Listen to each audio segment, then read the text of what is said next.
नमस्ते। एक नया साल 2022 और कोविड की अनफॉर्चुनेटली एक नई वेव। इस वेव की वजह से ब्रेस्ट कैंसर के डायग्नोसिस और आपकी ट्रीटमेंट में क्या फ़र्क पड़ेगा, आइए आज इसके बारे में बात करते हैं।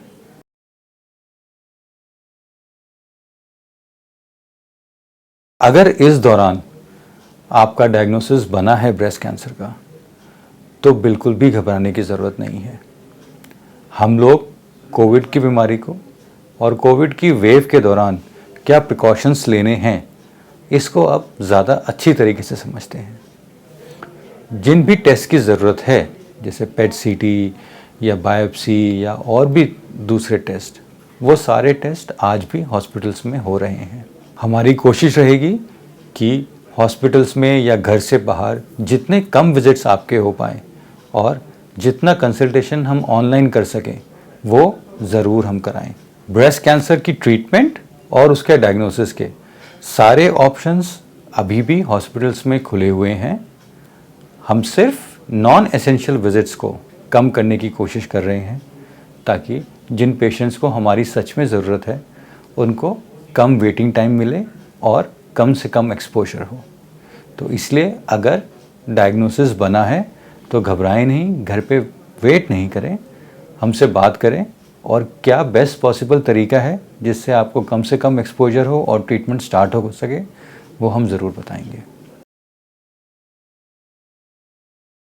ब्रेस्ट कैंसर ट्रीटमेंट में एक या दो ही सिचुएशंस ऐसी होती हैं जिसमें हमारा ट्रीटमेंट इमीडिएटली 1-2 दिन के अंदर ही स्टार्ट होना चाहिए, नहीं तो बहुत गड़बड़ हो जाएगी या बहुत फैल जाएगा।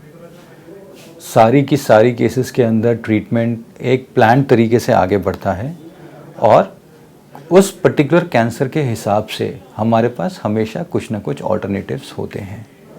अगर कोविड के सिचुएशन में आप एक हाई रिस्क कैटेगरी में आते हैं, तो कई बार हम लोग एंटी हार्मोन थेरेपी की टैबलेट्स से ट्रीटमेंट स्टार्ट करते हैं। अगर हमें लगता है कि कैंसर स्लो ग्रोइंग है, धीरे धीरे बढ़ने वाला है, तो हम कई बार अगर वेव ज़्यादा है तो ट्रीटमेंट डिले करने का ऑप्शन भी आपको दे सकते हैं। लेकिन ये सब डिपेंड करता है केस टू केस पे और किस तरीके का वो ट्यूमर है उसके हिसाब से। तो इसलिए खुल के बात करें और सारे ऑप्शंस अपने डॉक्टर से डिस्कस करें कि क्या ऑल्टरनेटिव्स हैं, क्या रिस्क हैं और क्या सबसे बेस्ट ऑप्शन फॉरवर्ड है। ब्रेस्ट कैंसर का ट्रीटमेंट बहुत सक्सेसफुल है। सक्सेसफुल इसीलिए है क्योंकि ये एक टाइम बाउंड ट्रीटमेंट है जिसमें स्टेप बाय स्टेप हम लोग आगे बढ़ते हैं। कीमोथेरेपी 2 या 3 वीक के इंटरवल्स पे, सर्जरी अप्रॉक्सीमेटली 1 महीने का interval, so on and so fourth. तो इसीलिए अगर हम बहुत लंबा डिले कर दें या कोविड की वजह से ट्रीटमेंट ना लें या बिल्कुल स्टॉप कर दें, तो उससे बीमारी के आगे बढ़ने का खतरा है। अगर हम कीमोथेरेपी बीच में रोकते हैं तो बीमारी के वापस आने का खतरा बनता है। इसलिए ट्रीटमेंट प्लीज़ स्टॉप नहीं करना है। आपकी स्टेज और सिचुएशन के हिसाब से कोविड को ध्यान में रखते हुए क्या बेस्ट आउटकम है, क्या हम सर्जरी डिले कर सकते हैं, क्या हम टैबलेट्स पे जा सकते हैं, या फिर कीमोथेरेपी के दौरान हम क्या प्रिकॉशंस ले सकते हैं ताकि आपका एक्सपोजर कम हो। इस सब चीज़ों के लिए आप अपने डॉक्टर से ज़रूर डिस्कस करें, लेकिन ट्रीटमेंट स्टॉप नहीं होना चाहिए। कोविड की वजह से नई गांठें बनना नहीं बंद होगी। तो अगर इस दौरान आपको कोई सी नई गांठ का पता चला है, तो कोविड के डर से घर पे मत बैठ जाइए। पिछली कुछ वेव्स में हमने यही देखा है कि लोग घबरा के कोविड से इतना घबरा गए कि उन्होंने इन सब गांठों के लिए ट्रीटमेंट नहीं ली और हमारे पास जो पेशेंट्स आए वो अपनी बीमारी को बढ़ा के, अपनी स्टेज को बढ़ा के लेके आए। हम लोग सब ऑनलाइन पोर्टल्स पे, ऑनलाइन कंसल्टेशंस पे आपके लिए हमेशा अवेलेबल हैं।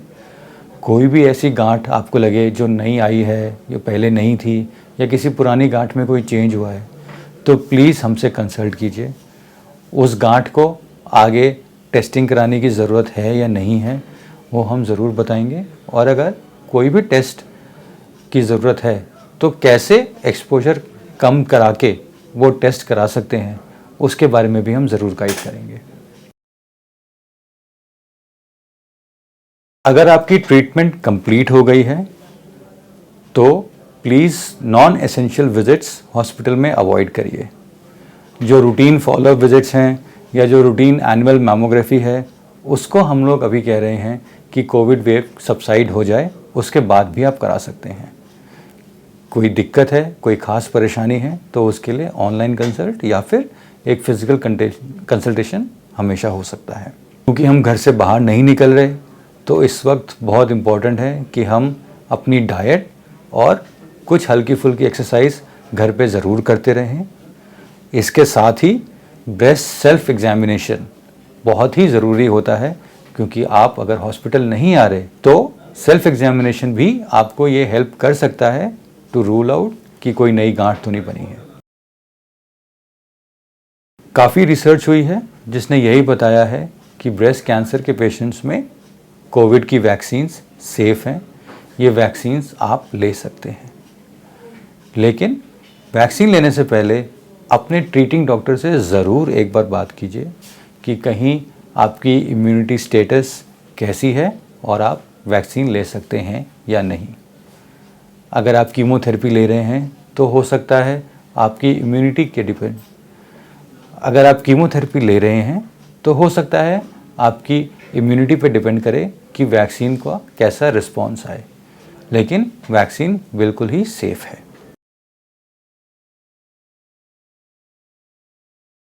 जिन मरीज़ों को अस्पताल आने की ज़रूरत पड़ रही है उनको इस कोविड वेव के दौरान हम सेफ़ रख सकें, उनका एक्सपोजर कम रख सकें, इसके लिए हमारे अस्पताल आर्टेमिस में पूरी की पूरी सावधानियां बरती गई हैं।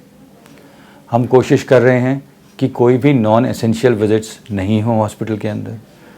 हॉस्पिटल में नंबर ऑफ़ अटेंडेंट्स कम कर दिए गए हैं। जो भी पेशेंट्स आ रहे हैं उनकी कोविड टेस्टिंग होती है, बिना कोविड टेस्टिंग के कोई भी एडमिशन नहीं हो रहे हैं। Social distancing, frequent sanitations, hand wash and ensuring कि सब लोग मास्क पहने, इसका पूरा ख्याल किया जा रहा है। साथ ही हेल्थ केयर वर्कर्स को बूस्टर डोजेस भी दिए जा रहे हैं। इन सब से कोविड का खतरा हम कम कर पाएंगे, यही हमारी आशा है। Thank you.